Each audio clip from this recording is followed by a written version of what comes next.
Good morning, and welcome to the Osher Lifelong Learning Institute Distinguished Lecture Series coming from the campus of UC San Diego. Osher Institute presents over 40 classes each quarter from art, music, science and technology, history, writing, workshops, and literature.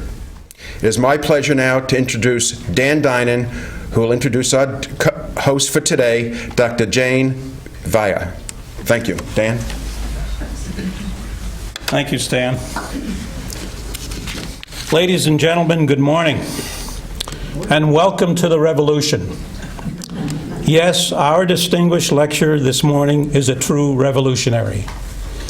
Dr. Jane Vaya and her Catholic community here in San Diego have taken a stand against the male-dominated hierarchy of the centuries-old Roman Catholic Church.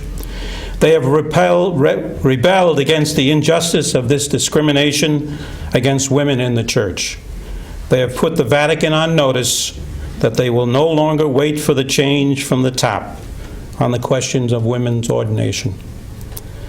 Jane and her community, the Mary Magdalene the Apostle Catholic community, are changing things from the bottom, just as revolutionaries of the past like George Washington, Martin Luther King, and Rosa Parks, they are willing to break unjust rules and accept the consequences to achieve progress and justice.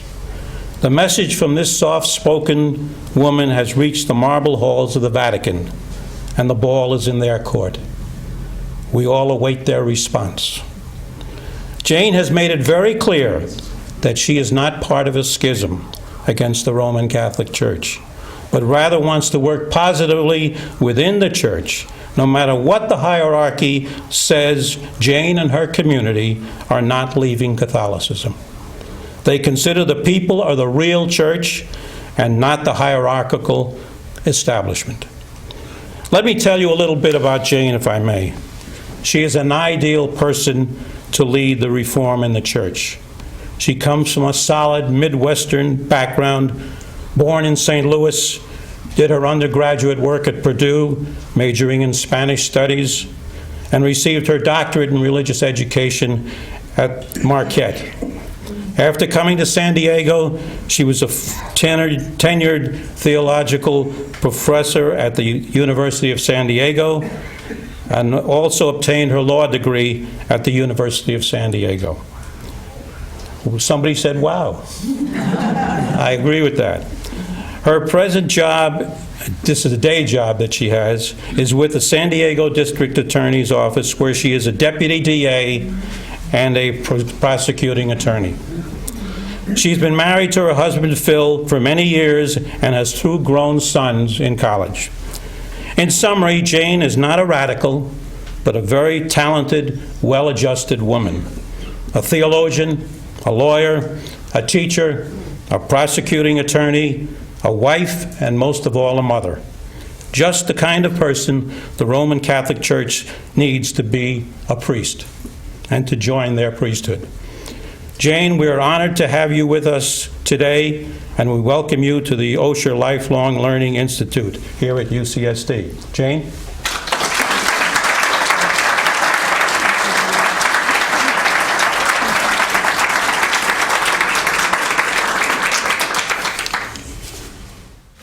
That was a humbling introduction. Thank you very much, Dan. And it's a pleasure to be here with you this morning. Thank you very much for inviting me. Thank you for taking time from your lives to come and consider the issues pertaining to women in religion in general and to women in the Roman Catholic Church in particular. I thank you for that.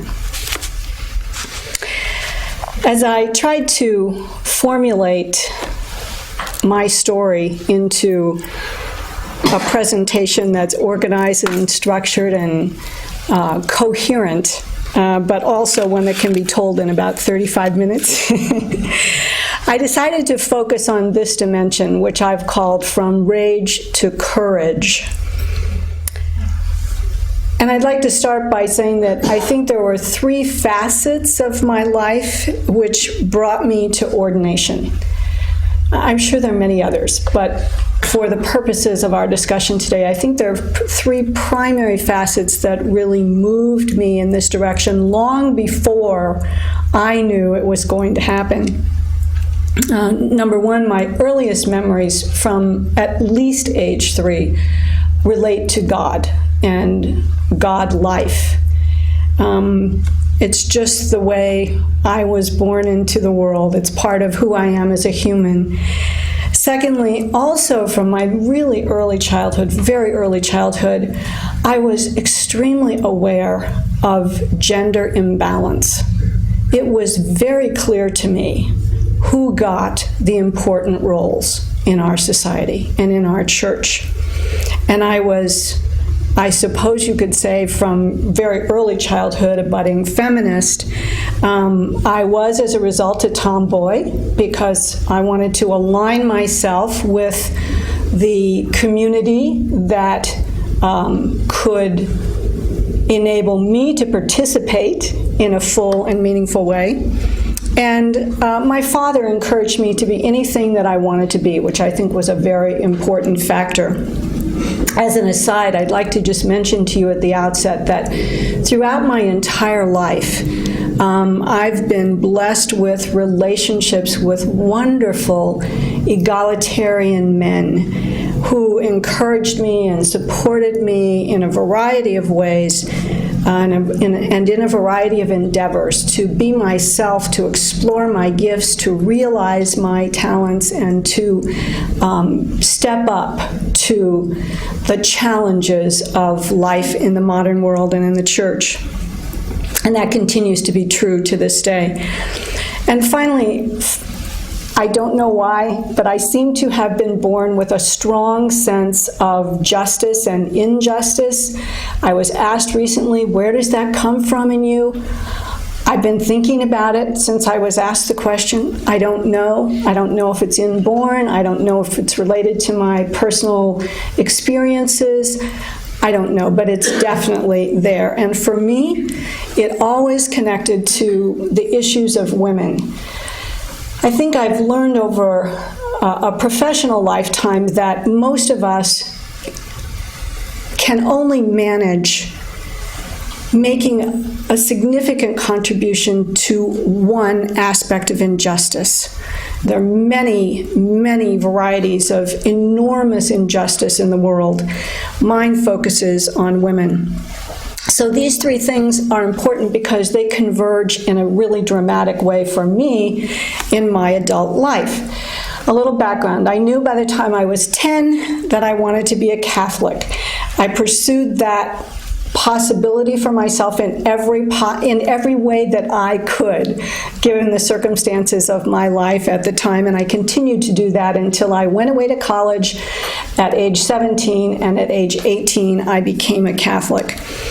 So I became immersed in the formal study of Catholicism in the relatively immediate aftermath of Vatican II. It was such an exciting time.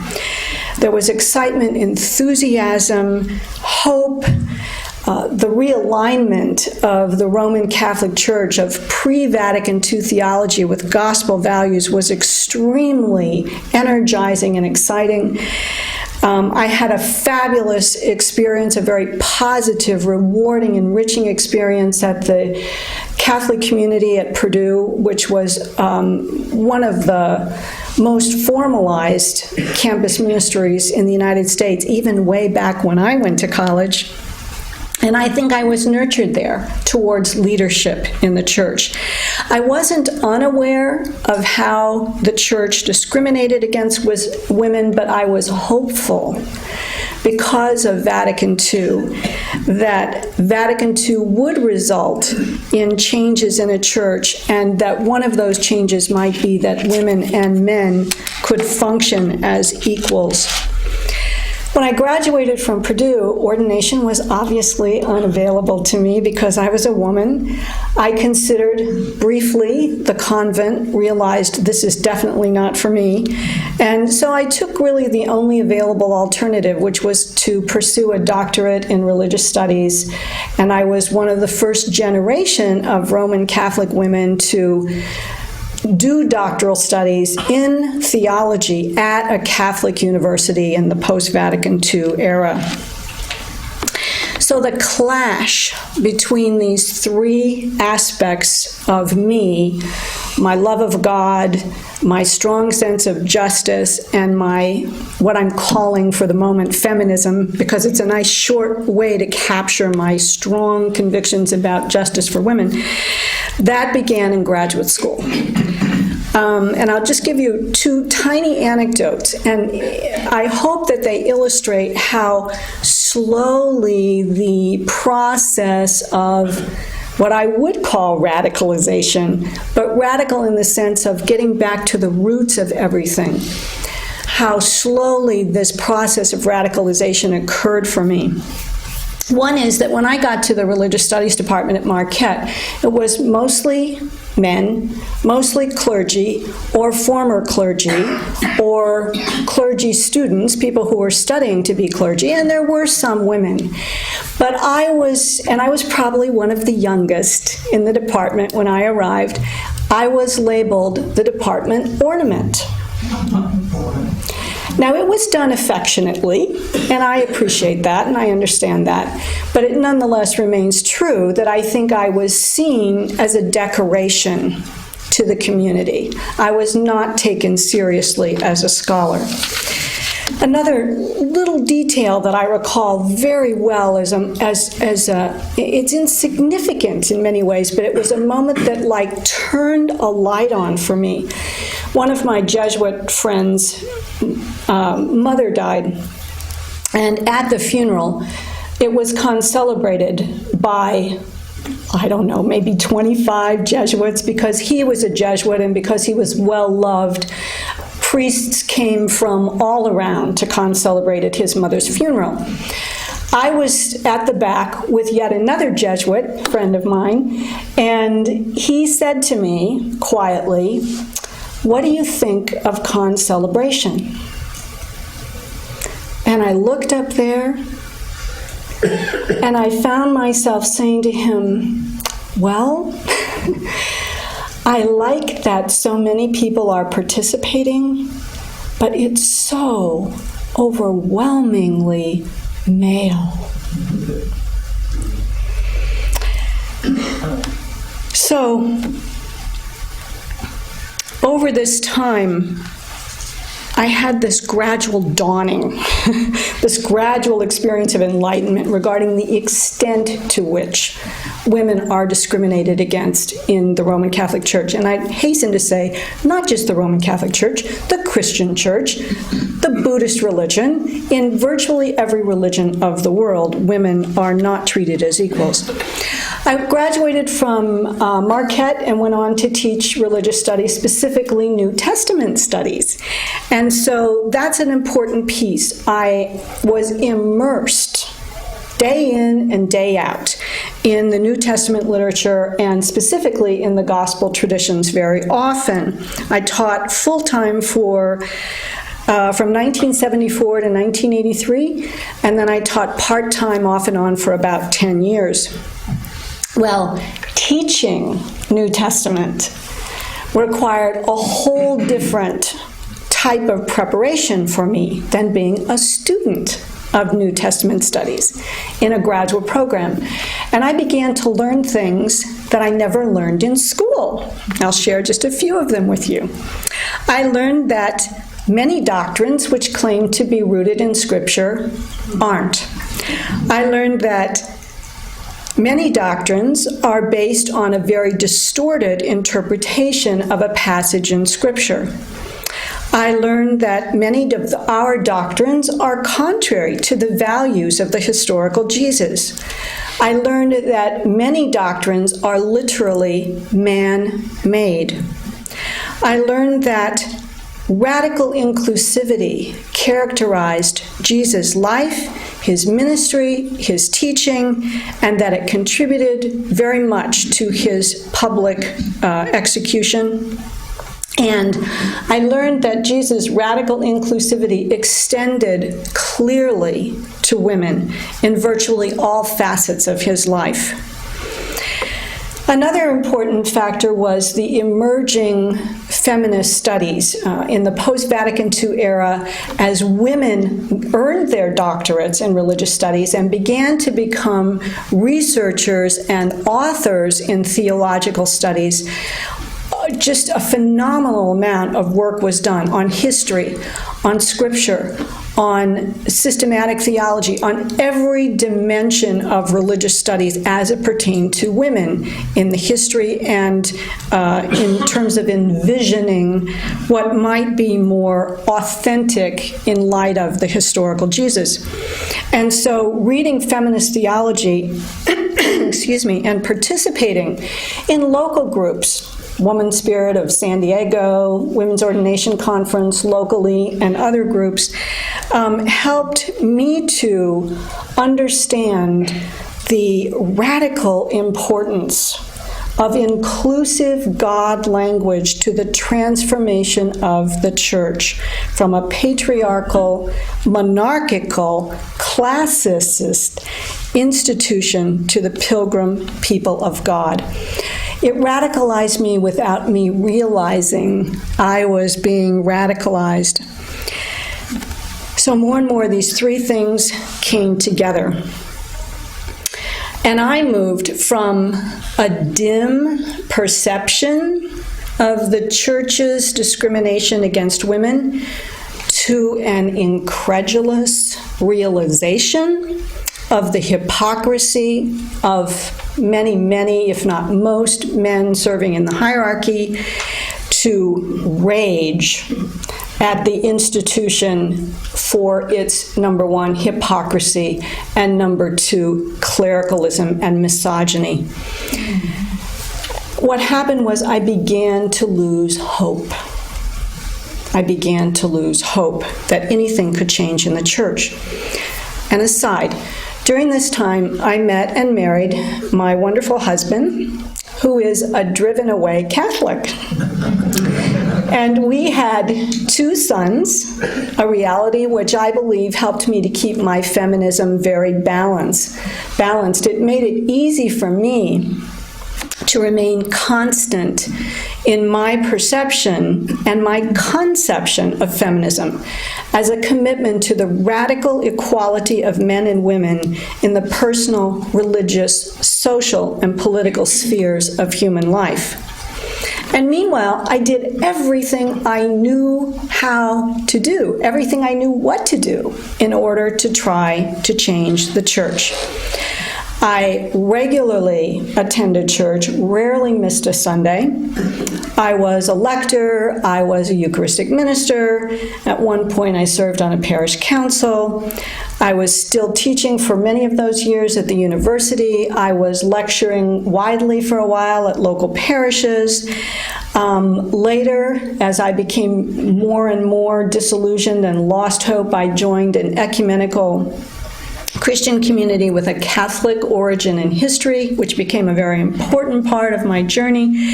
And all of these things kept me going in the church despite my profound dis-ease, disappointment, disillusionment, and growing awareness of marginalization, the radical marginalization of women in the Roman Catholic tradition.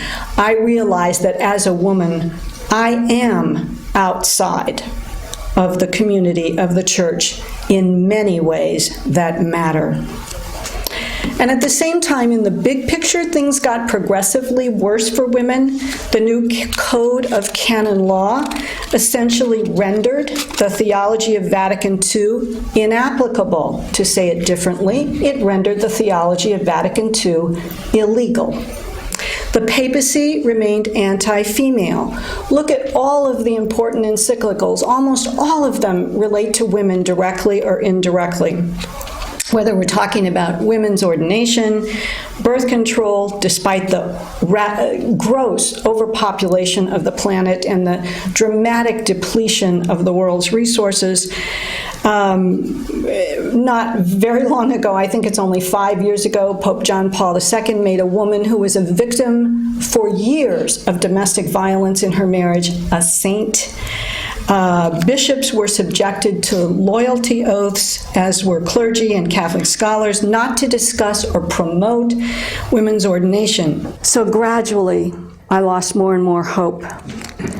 And I think that in addition to this gradual radicalization process, there were major radicalizing events in my life.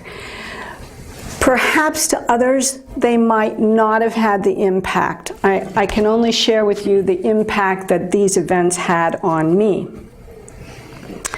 The first was that I came up against a major tenure crisis at the university where I was teaching. I passed the tests of scholarship as a publishing scholar. I passed the test of service to the university by serving on many committees and working hard on them. I passed the test of quality teaching. I had good teacher evaluations, but I did not pass the test of, quote, Catholicity, close quote.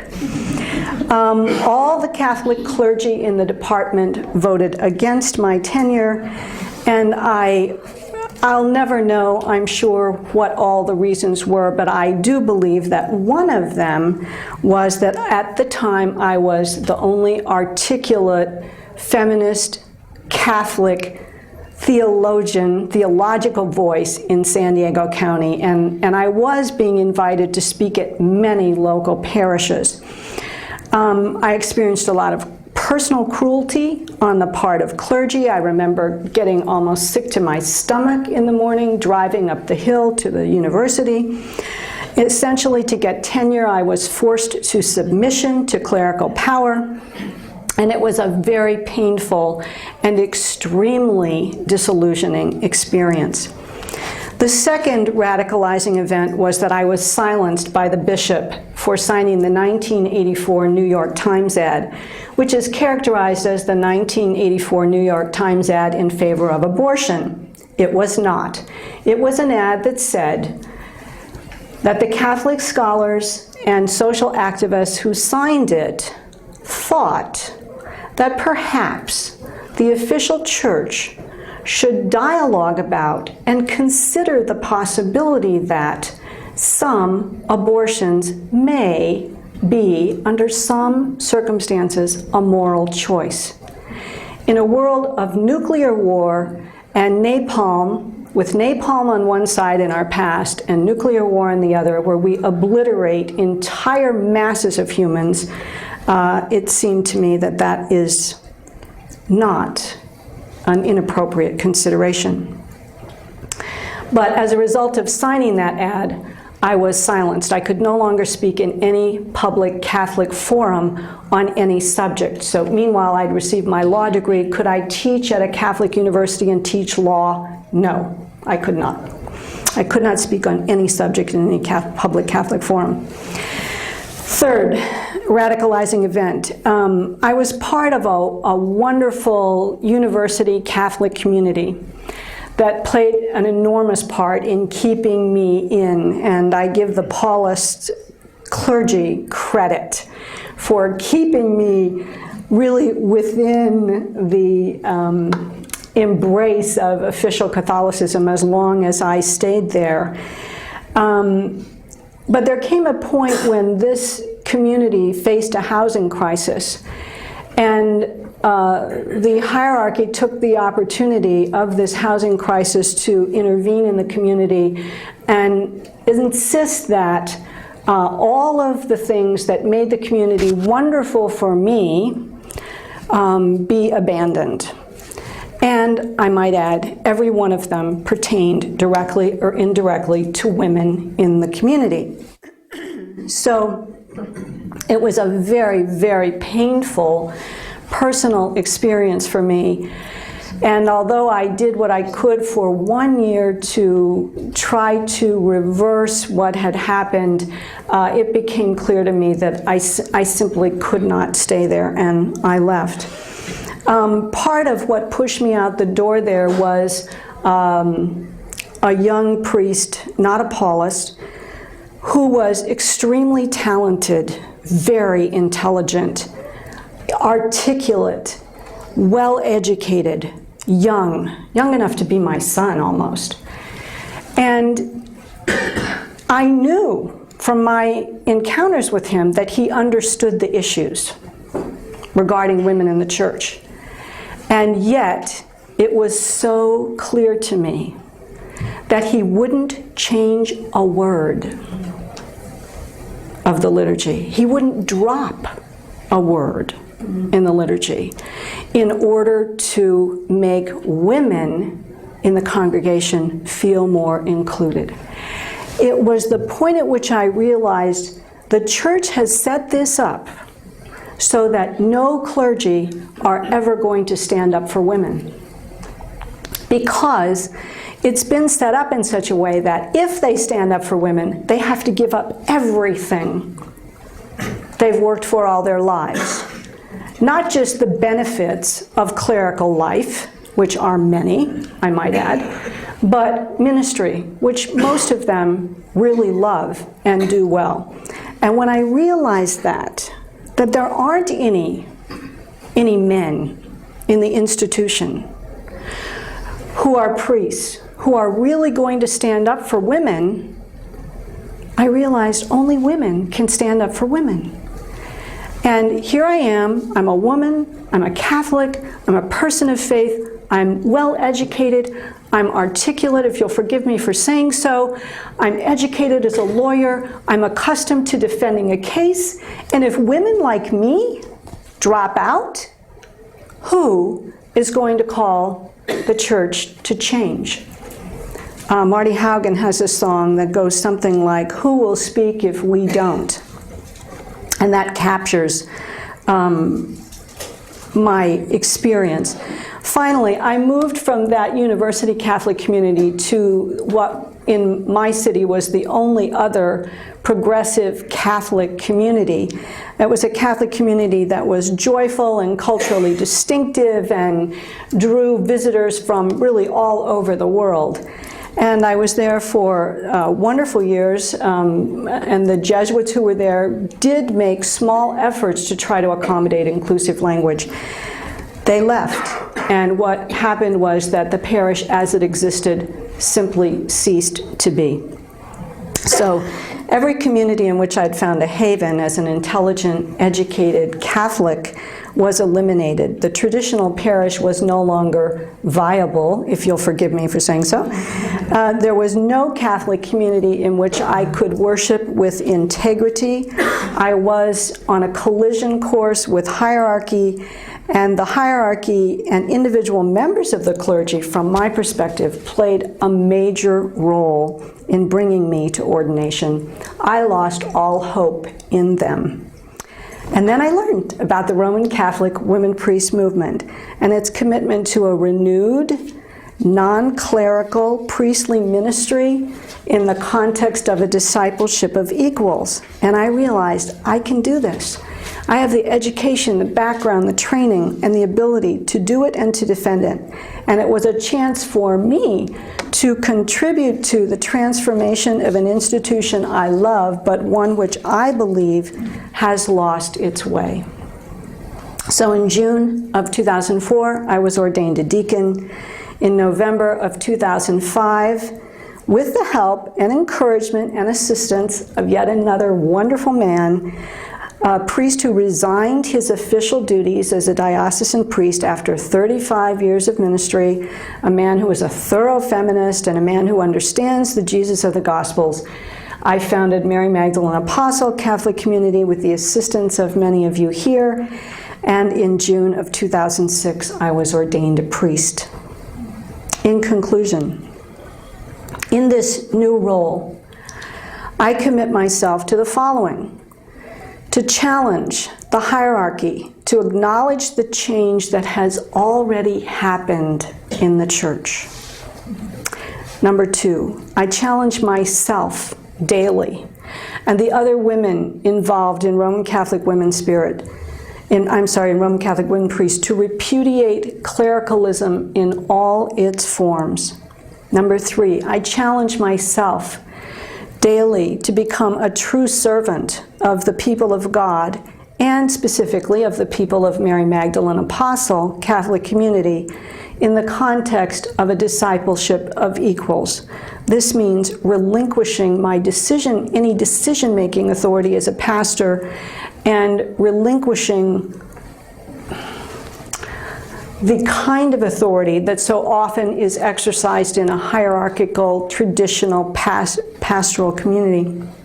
Number 4, I undertake to model effectively the priesthood of married clergy and women clergy. Most importantly, number 5, I attempt to witness with integrity to the life, teaching, and death of Jesus of Nazareth in the context of my Roman Catholic faith. And what this is all about for me is engaging in a ministry of hope. A ministry of hope to the hopeless like myself. A ministry of hope to the fallen away Catholics, the driven away Catholics, the Catholics who are divorced, that it's a ministry of hope to the Catholics that essentially the church has already thrown away, the fallen away, the driven away, the divorced, remarried who have not been able for whatever reason to obtain annulments, the gay and lesbian Catholics, and the progressive Catholics like myself who have nowhere else to go. Thank you.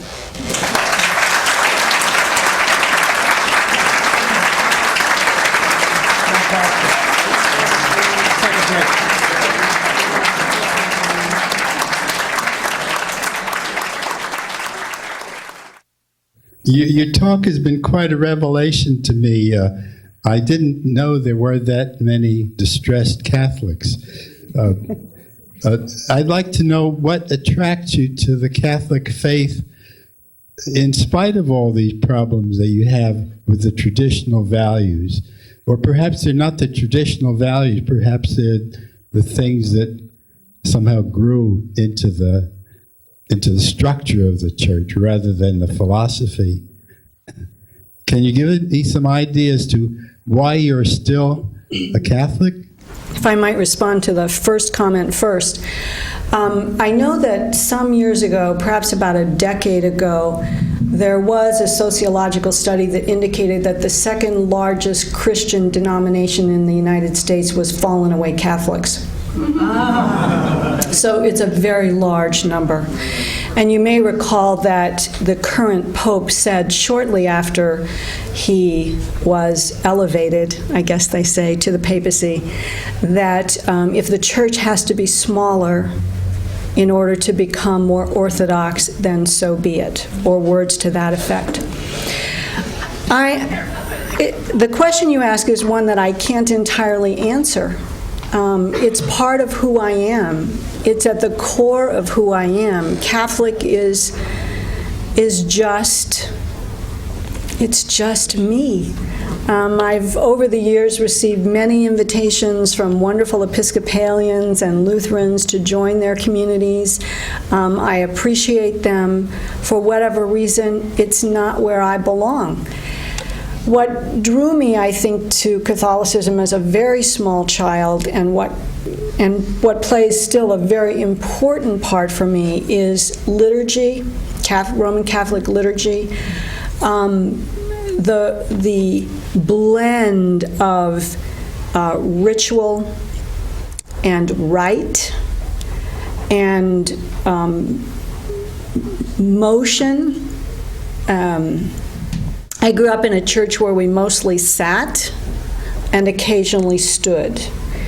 I like the combination of ritual movement. For instance, one of the things that's very moving to me is what scholars call the circumambulation that occurs at the time of communion, where literally the whole community gets up and, at least in the United States, not in Europe, but in the United States, in a very orderly fashion proceeds to process in circles around the community. You go forward, you receive the communion bread and wine, and then you process back to your chair. So we do it as a community, and yet we do it individually. There's 2,000 years of Roman Catholic history, and it is filled with a spectrum of theological positions. And so I feel very comfortable in saying I'm squarely in that history. I'm squarely in that tradition, very, very much a part of it. It's just that most people don't know the tradition. Most people think that the church as it is today is how the church always was. And that's simply not true, but it's very difficult to study 2,000 years of church history, and I certainly haven't studied all of it myself, but I've been significantly exposed, shall we say, to it. So, and I am comfortable with structure. I'm not necessarily comfortable with the way authority is being exercised at the moment in the Catholic Church, but there have been wonderful periods in the history of the Catholic Church in which authority was exercised differently. And the structures were used in service of the people rather than to define who can be in and who is out. Jim? Thank you, Dr. Vaya, for your wonderful presentation. It's given me hope. I suppose there are two kinds of Catholics, used to be said. There's the devout Catholic and the fallen away Catholic. Catholic is also a word that can be capitalized or in small case. And our placard up here says Roman Catholic priest. In view of the fact that I assume the Vatican doesn't recognize what's happened, and the local bishop certainly doesn't, do you still consider yourself a Roman Catholic? I do.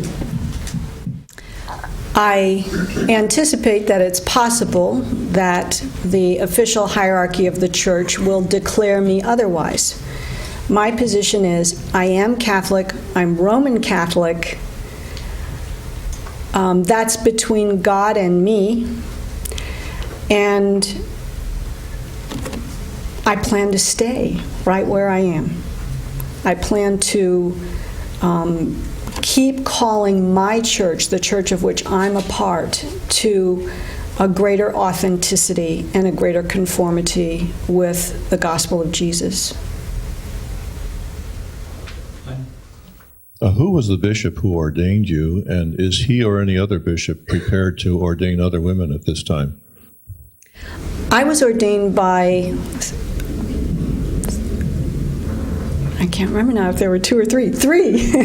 Two women bishops when I was ordained a deacon, and 3 women bishops when I was ordained a priest. Those women were ordained bishops by Roman Catholic bishops in good standing. Those bishops took enormous risks, huge risks, in order to participate in those ordination rituals, and they specifically ordained women bishops because of the incredible risks involved to them. So their names are, I don't even know their names. Their names are in a safety deposit box on the certificates of ordination. They will not be revealed. I believe it's for 50 years, till long after they are deceased and buried, and hopefully buried in such a way that their graves can't be undone and they can't be removed from them, and also to give the church time to hopefully embrace their actions rather than reject them. David? I don't have a question, I just have a comment. I have a lot of admiration for people like you who will eventually make this a better world. You've taken on a very difficult task against a very formidable force. I just remember it took them several hundred years to figure out that Galileo knew what he was talking about. But I think what you're doing is in the interest of the church and all the churches. It has to be inclusive. And it's a very tough job, and I admire you for what you're doing. Thank you. Thank you.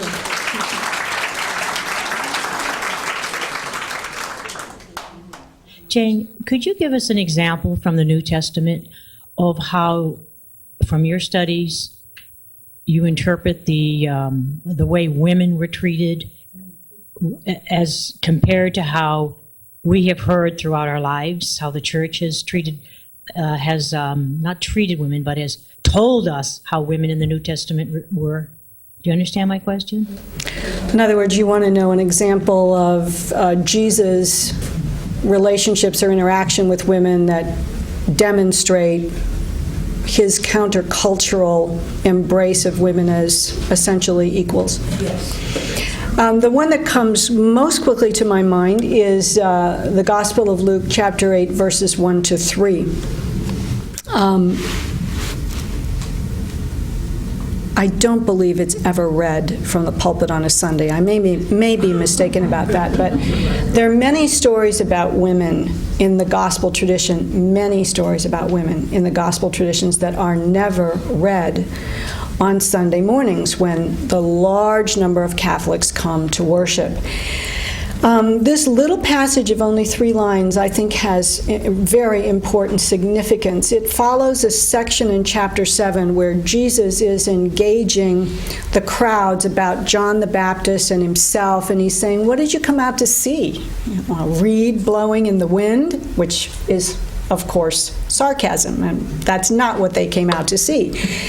And he talks about in that passage how John came in a very traditional, if you will, Jewish way, fasting, going out into the desert, a very ascetic way, and the religious authorities criticized him. And Jesus comes eating and drinking, taking sort of the opposite approach to religious experience, and they criticize him. In the very next story which follows, it's the story of the woman who anoints Jesus' feet. In the Gospel of Luke, it's moved from the end of his life up to this stage in his ministry, a fairly early stage in his ministry. And in the context of that event, the religious authorities who are there watching this woman wash his feet say, well, obviously he's not a prophet.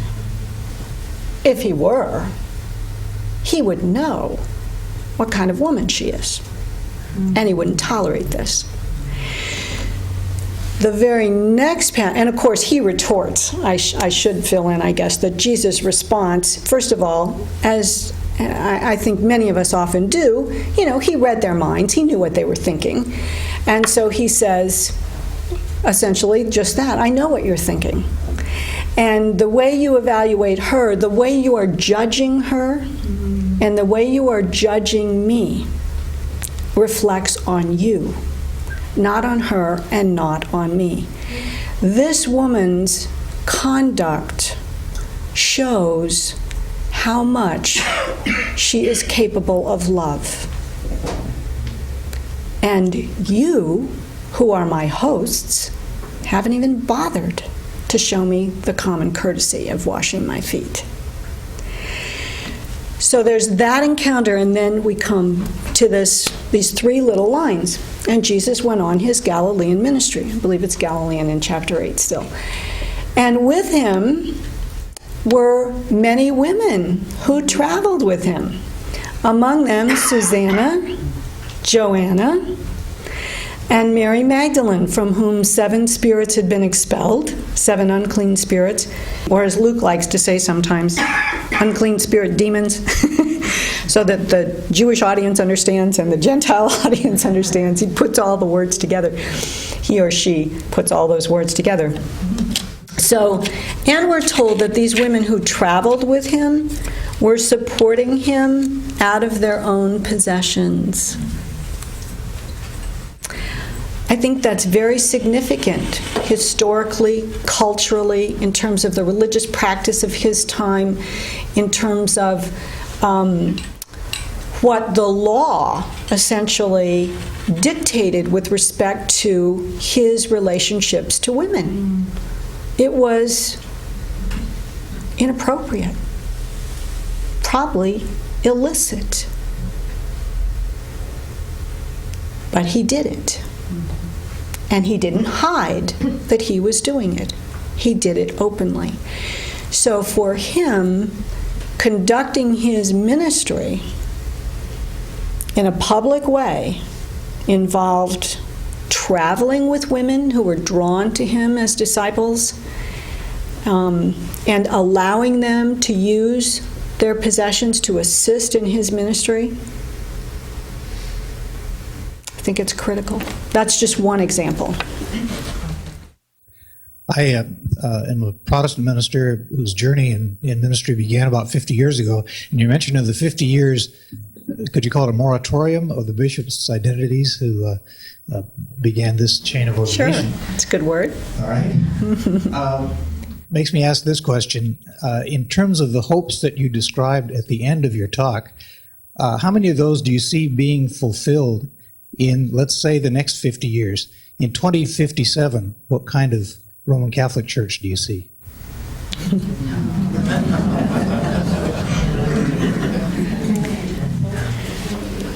Well, I think when we ask these questions about visioning the future, it's really important to keep reminding ourselves that the hierarchy, the magisterium, is not the church.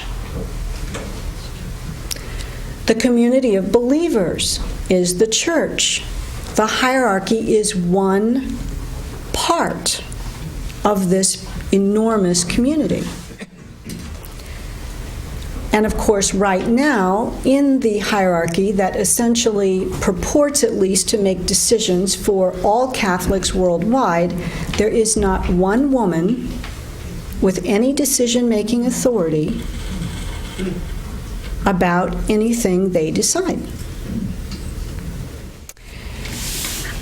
So there are two ways to look at it. One is from the perspective of the reality of the church, and that is, I think the church has already changed dramatically, particularly in the United States, in Canada, but also in Europe, in a large part of the continental Western Hemisphere. We are ready for women's ordination. We are ready for a church that uses the structure that exists, but exercises authority in a democratic way. We are ready for decision-making power being exercised by the people of God, by the believers of the community. So there's that perspective. It's already happening. It's here. It's in our midst. Just like Jesus saying, where is the reign of God? It's right here. It's in our midst. And it is in our midst. Jane, tell us what Pope Benedict said the other day, didn't he? He had some comments about women in the church. He did. He's twice spoken on the subject of women in the church, and perhaps this is a predictor, if you will, of where the hierarchical approach to women in the church might be going. The first time he summarized nicely the key points of contemporary biblical scholarship regarding the roles of women. But he backed away from referring to Mary Magdalene as an apostle. And he didn't mention Junia as an apostle, who of course traditionally for the last 1,000 years has been characterized as a guy, even though the name is pretty clearly feminine. So this time he did. And we're talking about maybe 3 months between the last statement and this statement. He did go so far as to speak of Mary Magdalene as the apostle of the resurrection. So it could be that in his own way he's laying the groundwork for official change. And I do think it's hopeful, although certainly not dispositive of how my personal actions have been taken, that even though my case has been in Rome now for several months, no public decision has been promulgated. So it means that I hope that they're looking at how people are responding. It's an experiment. They can sit back, watch, say, how's it going? What's happening out there? How are people responding to all this? Not be responsible for it, in a sense, and learned from it. So who knows? I just know that for me, I had to reach a point at which I said to myself, I will go forward whether or not the hierarchy ever changes in my lifetime. Susan B. Anthony died before women got the right to vote. Elizabeth Cady Stanton died before women got the right to vote. I have to be willing to die before women are incorporated as full equals in the Roman Catholic Church. I do have a question, and it's not my own personal question, because I really don't agree with this idea that I present, but I receive this comment from many of the devout Catholics who are for women priests, are for the justice of feminists, but do not want to break away in any way from the traditional Catholic Church. And their response to me quite often is, why don't you just work? And what they mean is do the work that Jesus asked us to do, to feed the poor, to tend to the widow and the children, to visit those in prison. And you know all of the other wonderful teachings that Jesus gave us. Why don't you just work? What do you respond to this frame of mind? My first response is I would say the same to the hierarchy. Why don't you just work?